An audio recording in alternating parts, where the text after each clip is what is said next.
et bienvenue dans notre deuxième numéro de Femmes de qualité.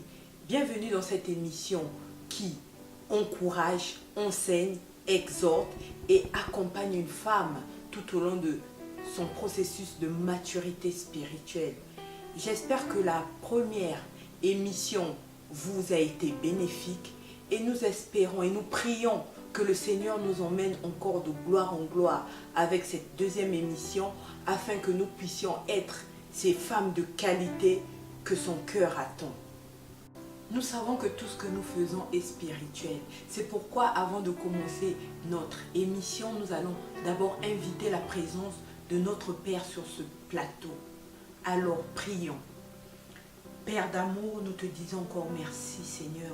Merci parce que tu as disposé nos cœurs afin que cette deuxième émission puisse se faire. Nous te rendons toute la gloire. Et Seigneur, nous demandons Seigneur la présence de ton esprit afin que ton esprit puisse venir nous procurer la sagesse, l'intelligence et les conseils nécessaires qu'il faut afin qu'une femme soit encouragée, une femme soit relevée et une femme soit transformée.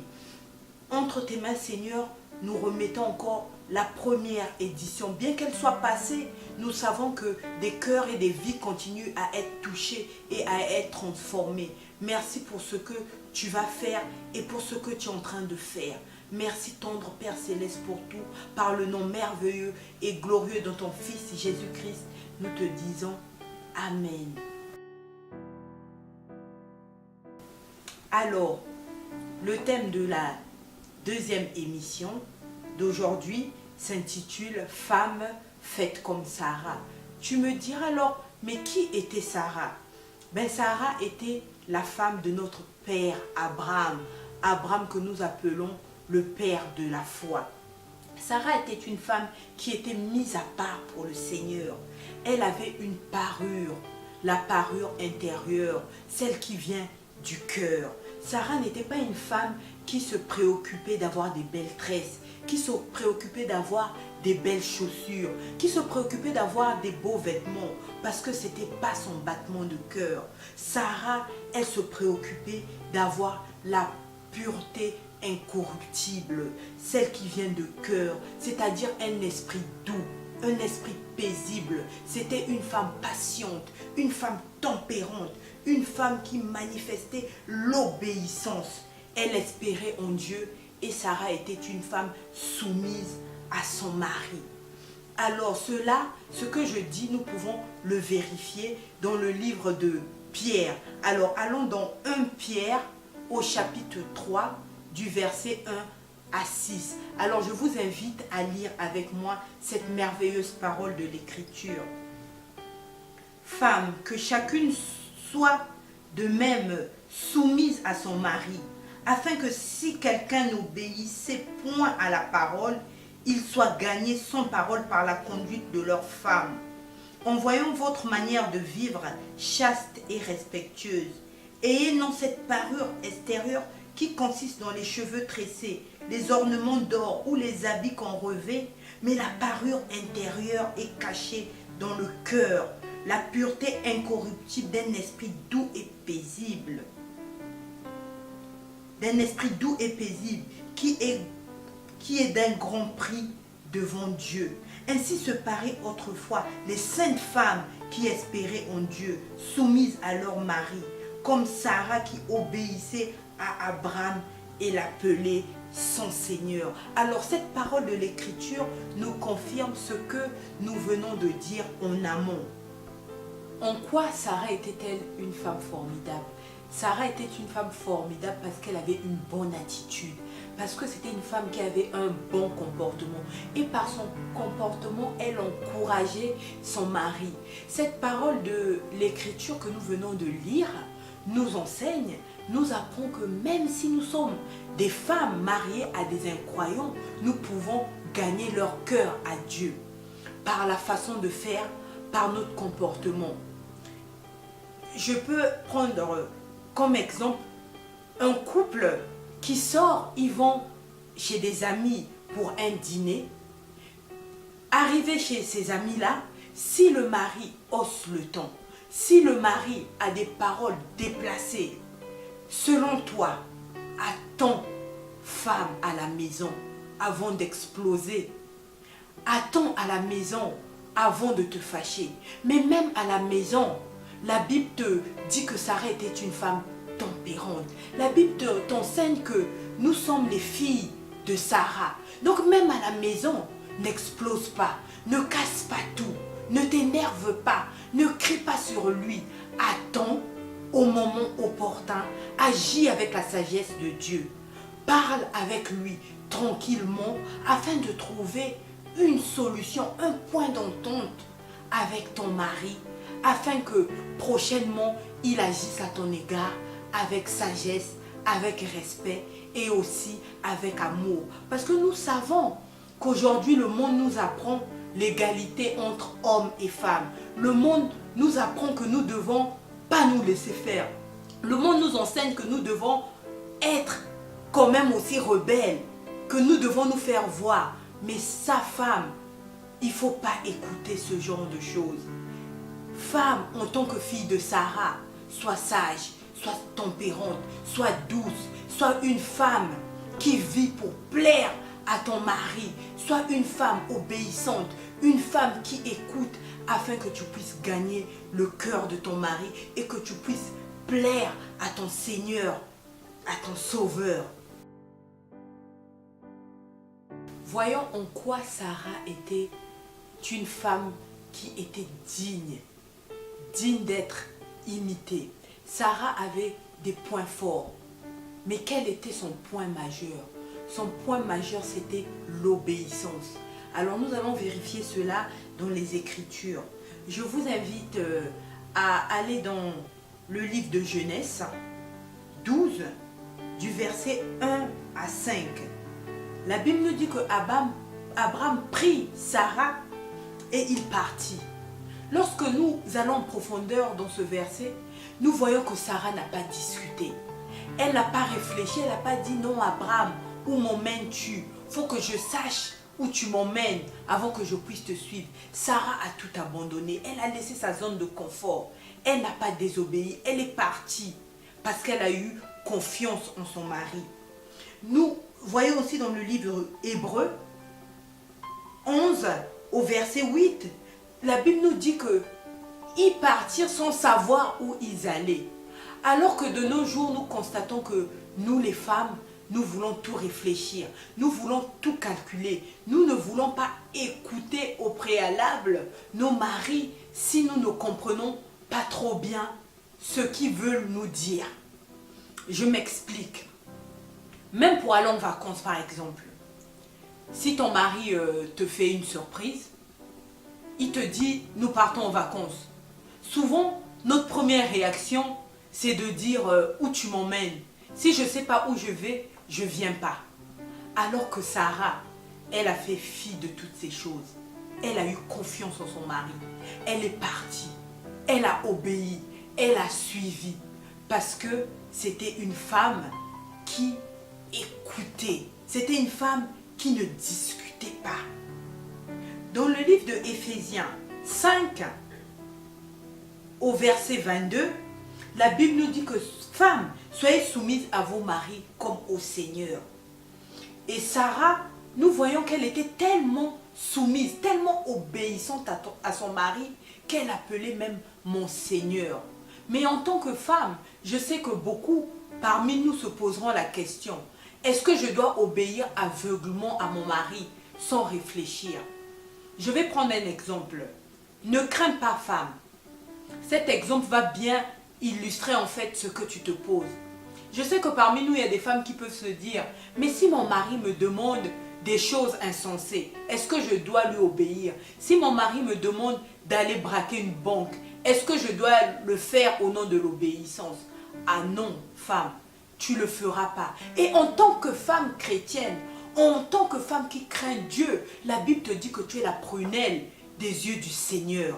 Ce Dieu que tu sers, le Dieu que je connais, le Dieu qui a créé le ciel et la terre, il ne permettra jamais, même si ton mari est un inconverti, même si ton mari ne craint pas le Seigneur, ton mari ne te demandera jamais des choses impossibles. Il ne te demandera jamais des choses qui peuvent blesser le cœur de Dieu. Parce que la Bible nous dit encore que c'est Dieu qui soumet tous les cœurs, que Dieu tient les cœurs des rois et qui les fléchit comme il veut. Donc femme, ne t'inquiète même pas. Si tu marches avec le Seigneur, si tu intègres avec le Seigneur, si tu obéis aux lois de Dieu, si tu obéis à ton mari, Dieu touchera son cœur afin qu'il ne te demande pas des choses qui ne peuvent pas honorer le Seigneur. Il ne te demandera jamais des choses qui vont attrister Dieu. Il ne te demandera jamais, jamais des choses qui peuvent te déshonorer. Bien que Sarah était une femme obéissante, elle avait autre chose en elle. Et c'est cela qui fait l'objet de notre deuxième point. Sarah était une femme soumise et respectueuse. Elle respectait son mari. Aujourd'hui, lorsque on nous dit d'être des femmes soumises, nous voyons tout de suite esclaves.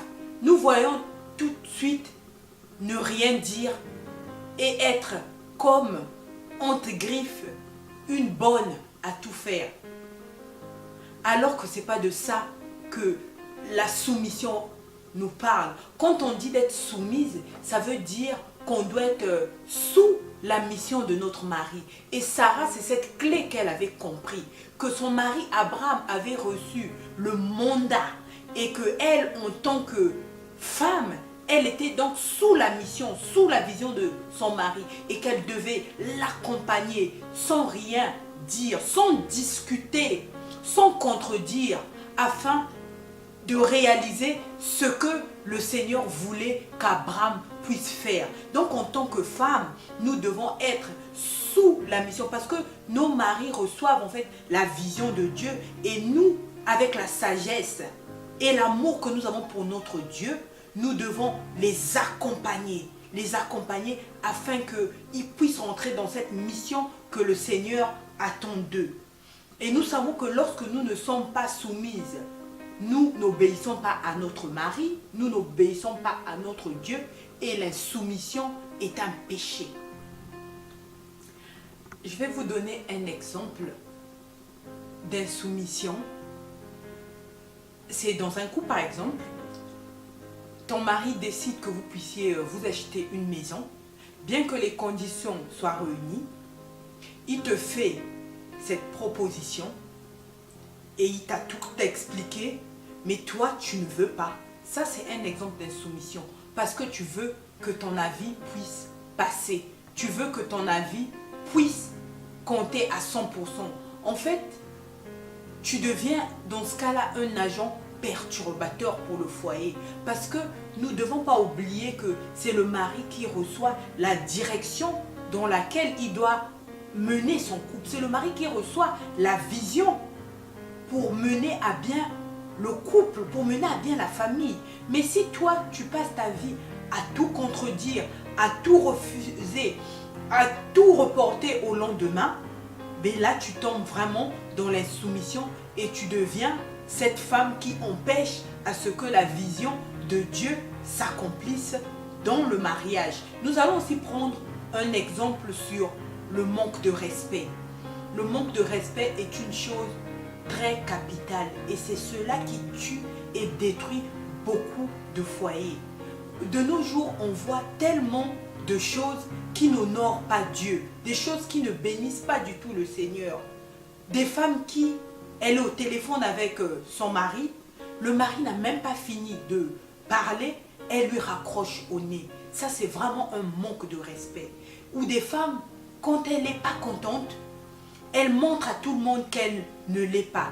Elle vient attraper son mari par le col de la chemise devant les gens, elle le déshonore, elle lui manque de respect devant tout le monde, devant sa famille, devant ses copines. En faisant cela, ma sœur, tu n'honores pas le Seigneur, tu ne respectes pas ton mari et tu fais à ce que la vision que Dieu a donnée à ton mari pour ton mariage, pour ta vie de couple, n'atteigne jamais sa destinée. Ce qu'il y a à retenir, c'est que Sarah était une femme obéissante. Au-delà de l'obéissance, elle était soumise et respectueuse. Alors notre dernier point que nous voulons souligner à propos de Sarah, qui est une femme qui est digne d'être imitée, c'est le fait que Sarah était une femme persévérante dans la foi. Seulement à un moment de sa marche, nous constatons que Sarah a perdu confiance en elle. C'est pourquoi lorsque nous parcourons les Écritures, lorsque nous parcourons l'histoire de Sarah, nous constatons qu'elle a demandé à Abraham d'aller vers sa servante Agar. Et lorsque nous continuons encore les Écritures, nous remarquons que lorsque l'ange lui a dit que tu auras un enfant à la même date, Sarah a ri. Elle a ri parce que elle voyait son âge avancer. À cet instant, Sarah n'a pas vu que Dieu était celui-là qui peut faire au-delà de ce que nous pouvons espérer et imaginer. Elle n'a pas vu que Dieu était le Dieu de l'impossible. Mais Sarah, malgré tout, elle a gardé la foi en notre Seigneur. Toi aussi, femme, lorsque tu as une situation qui perdure, tu as une situation difficile, tu peux perdre confiance, mais ne perds jamais la foi en notre Seigneur. Parce que la Bible nous dit que sans la foi, nous ne pouvons pas obtenir quelque chose du Seigneur. Donc il faut imiter Sarah. Elle a persévéré, elle a gardé la foi en Dieu. C'est pourquoi la Bible l'a citée dans Hébreux 11:11, parmi les héros de la foi. Elle a tenu ferme. Elle a espéré en Dieu, elle a gardé la foi et c'est pourquoi, malgré son âge avancé à 90 ans, elle a obtenu, Dieu lui a fait grâce, elle a obtenu cet enfant tant attendu, Isaac, que la Bible appelle l'enfant de la promesse. Notre émission touche à sa fin. Ce qu'il y a à retenir, c'est que Sarah était une femme obéissante. Au-delà de l'obéissance, elle était soumise et respectueuse, et Sarah était une femme qui était persévérante dans la foi. La Bible nous dit dans le livre de Hébreux 6:12 que nous devons imiter ceux qui par la foi ont obtenu les promesses. Alors femmes, faites comme Sarah. Que Dieu vous bénisse. J'espère que vous avez été édifiés, enseignés, encouragés. Que le Seigneur vous garde et nous nous retrouverons certainement prochainement pour notre prochain numéro. Au revoir.